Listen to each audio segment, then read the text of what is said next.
السلام عليكم ومرحبا بكم بقناة سارة كوكين. نتمنى تكونوا بخير وعلى خير ونلقاكم هذا الفيديو في احسن الاحوال. اليوم بغا نقدم معكم لاكلاص ديال الفخيس، 250 غرام ديال الفخيس، ونحتاج التوت الارضي. هذا النوع ديال التوت سميتو لامبوني صغيور للتزيين. كنوجدو ليله قبل يكون متلج على هذا الشكل ما كتشاهدوا.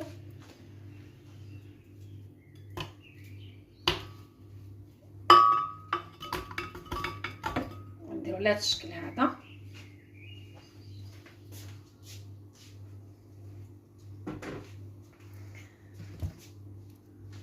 نضيف قطع من الثلج على هذا الشكل هذا. راه عندي مربعات صغار على هذا الشكل هذا، وغادي ندورهم في الماكينه ديال العصير. كيف ما تشاهدوا طحنتو، كنزيد عليهم 4 المعالق ديال السكر ما يعادل كاس ديال السنيده، تيبقى السكر سنيده على حسب الرغبه على هذا الشكل هذا.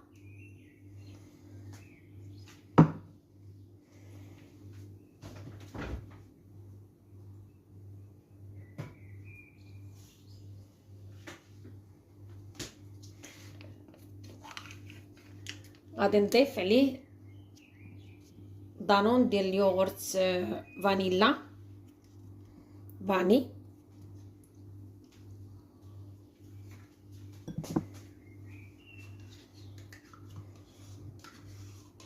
باش يجيب بنكهه الفاني.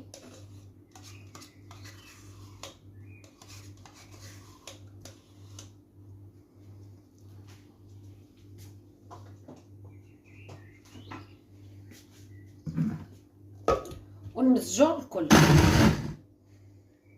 كيف ما كتشاهدوا. من عصرتو مزيان كيجي القوام ديالو على هذا الشكل ما كتشاهدوا، على هذا الشكل هذا.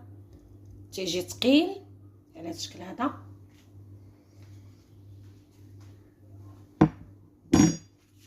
انا عندي هاد القوالب الخاصه بلاكلاص، تقدروا تضيفوهم في هذا الشكل هذا. غادي نفرغهم في هذا المكان، او عندكم طاوه عاديه على هذا الشكل هذا. تقدروا ديروها تقدروا ديروا الفخاز ديالكم هنا كيف ما كتشاهدوا. انا غادي نعمر هاد القوالب الصغيره. فرغت في هاد القوالب كيف ما كتشاهدوا على هذا الشكل هذا. غادي نعمل لهم دوك العويدات ديالهم على هذا الشكل ما كتشاهدوا.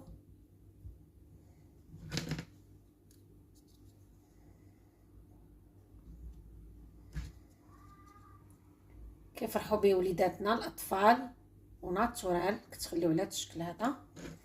وغادي ندخلوهم الثلاجه حتى يجمدوا مده 4 ساعات او ليله كامله.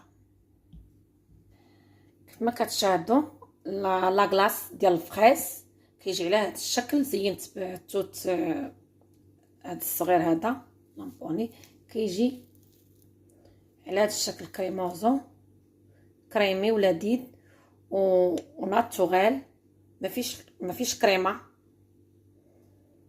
كما كتشاهدوا. نتمنى الاعجاب ديالكم.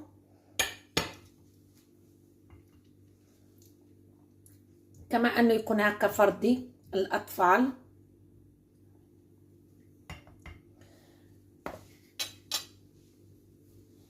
باغا نصايب معكم لاكلاص بالنوغا، كيجي لذيذ بزاف. تنحتاجو المكونات ديال هاد لاكلاص: 60 غرام ديال اللوز محمر، كاس ديال السنيده باش غادي نصاوب كريم كراميل. وكنحتاجو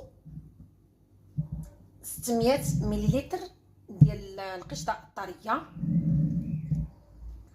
وجوج ديال الدانات ديال الكراميل كما كتشاهدوا. غندير جوج،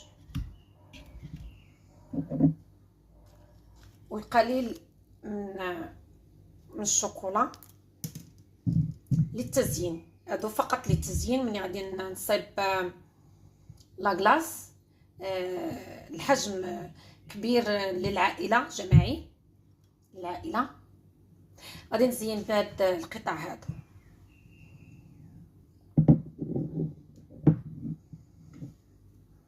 عافيه مليحه.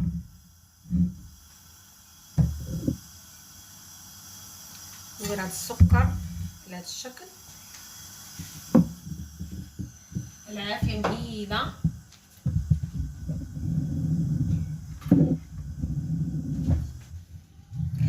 الكريم كراميل ها هو وجد عندنا على هاد الشكل كيف ما كتشاهدوا. شفتوا؟ غادي نضيفو العافيه مهيله باش ما يتحرقش لنا داك السكر. غادي نضيفو عليه هاد اللوز هذا على هاد الشكل باش نصاوب النوغاتي.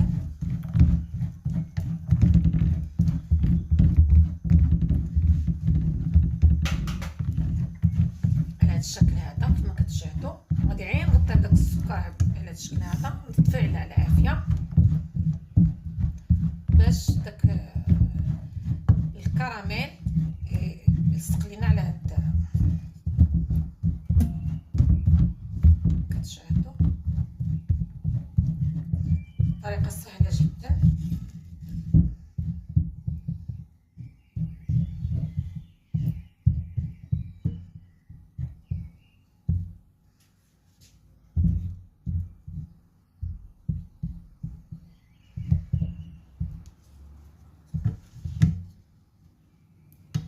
على هذا الشكل غادي نديرو الورق ديال الزبده، وغادي نفرغوا عليه هاد الكراميل هذا اللي صايبناه.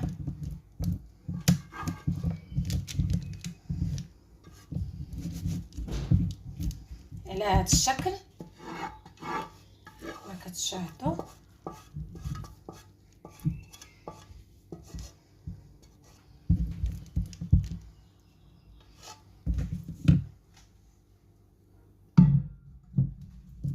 ونسرحوا على سطح العمل.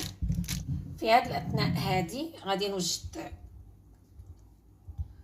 الكريم فخاش.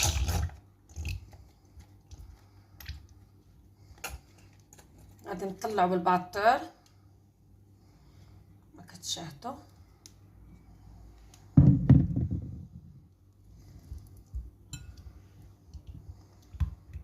كريمه سائله.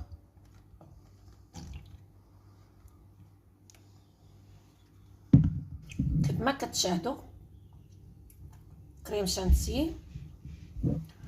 تنضيفوا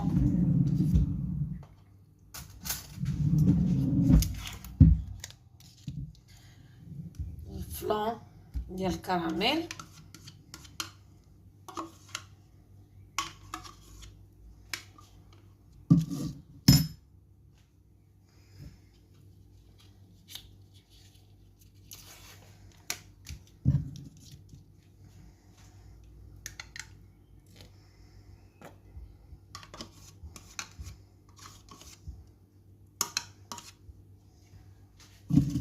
صدقوني كيجي لذيذ بزاف بزاف.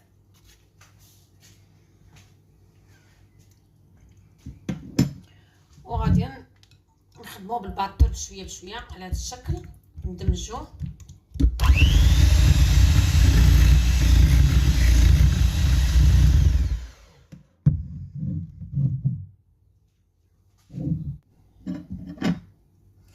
كما كتشاهدوا كيجي على هذا القوام. كتشاهدوا شفتوا كيجي على هذا الشكل هذا. تيجي خفيف وتيجي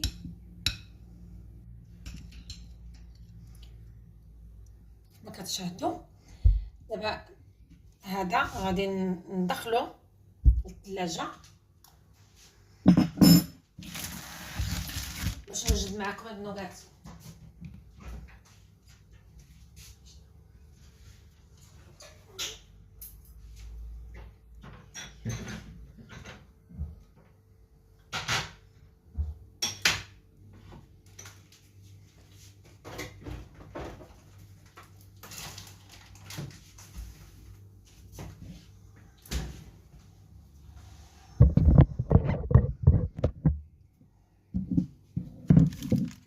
كتشاهدوا غادي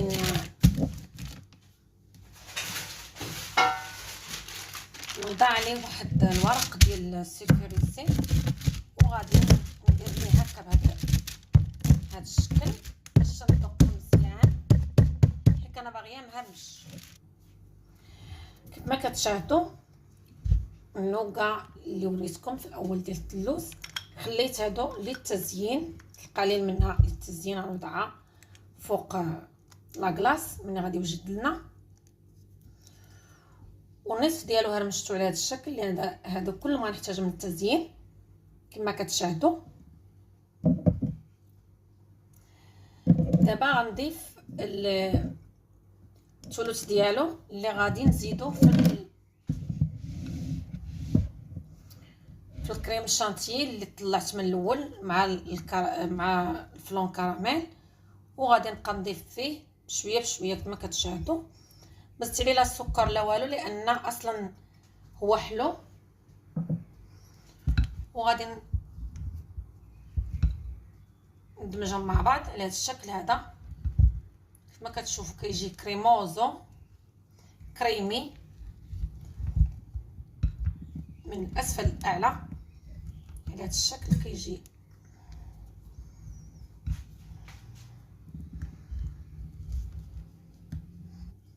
متجانس. وجدت القالب، اي قالب ديال الحلوى عندكم. انا غلفتو بهذا البلاستيك، درتو في البلاستيك على التحت حيت كندخلو للثلاجه لمده ساعات او ليله كامله. غادي نفرغو على هذا الشكل كما كتشاهدوا شويه بشويه.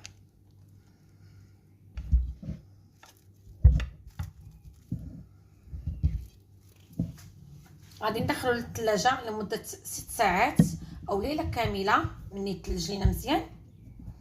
وعاد غنوري لكم طريقه التزيين في طبق التقديم. كيف ما تتشاهدوا حيت من القالب وكتعدلوه بمعلقه بحال هذا الشكل هذا باش تصاوبوا لها الجوانب، او لا السباسول الخاص بالحلويات بالكريمه كتشاهدوا. دابا غنبدا بالتزيين.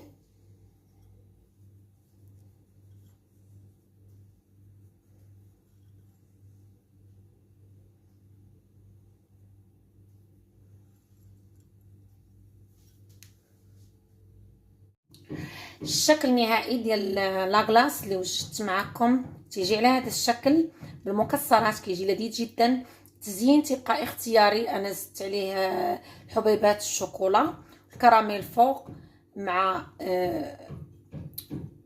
اللوز اللي وجدت قبل. وريت لكم الطريقه ديالته. جميع المقادير مضبوطه غادي تلقاوها في صندوق الوصف ان شاء الله، نكتبها لكم. تيجي على هذا الشكل، تيجي كريمي ولذيذ بزاف، ما تشبعوش منه. نتمنى تجربوه وينال الاعجاب ديالكم. شفتوا كيفاش كريمي ولذيذ جدا.